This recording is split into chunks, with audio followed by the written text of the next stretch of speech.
अपनी चिंता को व्यक्त कर रहा है भगवान श्री कृष्ण के पास सामने कि देखिए मैं ये युद्ध करूंगा आपके कहने पर तो इतने सारे सैनिक मारे जाएंगे और अनेक परिवार में उनके परिवार का जो मुखिया है वो नहीं रहेगा, और जब मुखिया नहीं रहेगा तो जो परंपराएं हैं वो भंग हो जाएंगी। और इन परंपराओं में से एक प्रमुख परंपरा है पितरों को, पूर्वजों को जल देना, उनका श्राद्ध निकालना, उनको भोजन देना, जिससे कि उनको अपनी गति प्राप्त हो सके। तो शास्त्र में बताया गया वास्तविक रूप से जो सारे पिंडदान है, ये जो श्राद्ध है, इनका मूल केंद्र है गया चुप्र, गया जी में जाति की जा, और उसी गया में सबसे प्रमुख मंदिर है विष्णुपाद, भगवान विष्णु के चरण कमल वहां पर स्थापित, भगवान के चरण। तो वहां पर जाकर के लोग भगवान को भोग लगाते हैं, नैवेद्य भगवान को ऑफर करते हैं, और लोग घर से कर रहे हैं, घर में भी लोगों पर सबसे पहले श्राद्ध का मतलब पहले भगवान को भोग लगाना चाहिए सर्वप्रथम,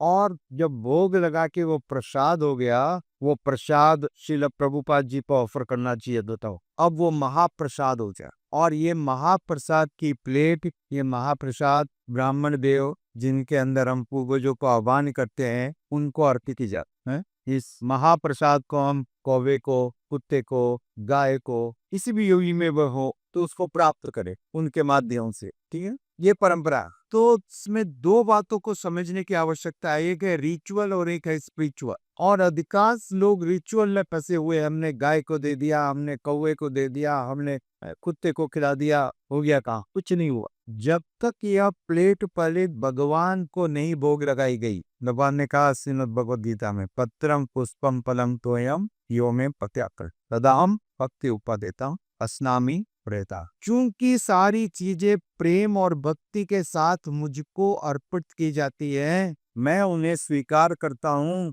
और जब मैं स्वीकार कर लेता हूँ तो सारी चीजें पवित्र हो जाती हैं। तब सारी चीजें पवित्र, इनमें से सभी प्रकार का पाप निकल जाता है। उस वस्तु के अंदर कोई महत्व नहीं है कि आपने खीर बनाई, बहुत अच्छी खीर बनाई, पकौड़ी बनाई, खिला दी। नो, जब वो सारी सामग्री प्रेम से भगवान विष्णु को भोग लगाई जाएगी तब वो प्रसाद बनेगा, और वो प्रसाद सभी प्रकार के पापों से किसी को भी मुक्त करेगा। यह बात, यह स्पिरिचुअल। यदि ऐसा नहीं किया गया तो आपके सारे श्राद्ध करना वो व्यर्थ होंगे, वैसे ही कितनी भी बार करते रहो। ठीक है, न तो कोई व्यक्ति अपना परित्राण कर सकता है, श्रीमद् भागवत में बताएंगे, नाइदर हिमसेल्फ, आप अपने आप को ही छुटकारा नहीं कर सकते तो दूसरों पर क्या करोगे? चौधरी बन गए क्या?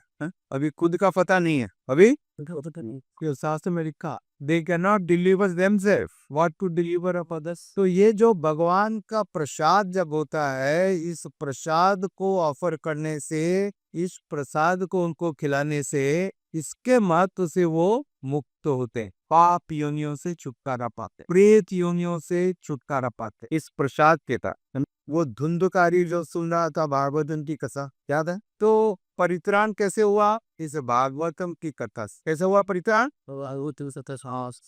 तो परित्राण जो जो मुक्ति है, जो छुटकारा है सब दुखों से, तो तभी मिलेगा जब भगवान का प्रसाद खाएंगे, जब भगवान की कथा सुनेंगे, भगवान के भक्तों की सेवा करेंगे तब। अन्यथा एक रिचुअल है, अन्यथा एक रिचुअल है, आप कर दो, इतना भी कर लो, क्या फर्क पड़ा है, समझना। तो ये विशेष विषय है, समझने की आवश्यकता है। श्रील प्रभुपाद जी, कृष्ण कृपा मूर्ति श्री ऐसी भक्तिवेदांत स्वामी प्रभुपाद जी ने लिखा, वंशज लोग पितरों का श्राद्ध करते हैं क्योंकि उन्होंने माता पिता से सीखा, आपने अपने ससुर से सीखा, राइट, सास ने सिखाया, देखो ये दिन हम ये तिथि को ये दादाजी का श्राद्ध करेंगे, नानी का श्राद्ध करेंगे, सब बताया, और किस प्रकार से करना ये बताया। तो जब बुजुर्ग नहीं रहेंगे तो युवा पीढ़ी क्या है, तो फेसबुक और ट्विटर और यूट्यूब करेगी। इन सब चीजों में क्या रखा है? ये सब तो ढोंग है, दिखावा है, दकियानुसी है। तो परिणाम क्या होगा? देखिए, इसलिए शाहजहां ने कहा औरंगजेब, इसने सावधान,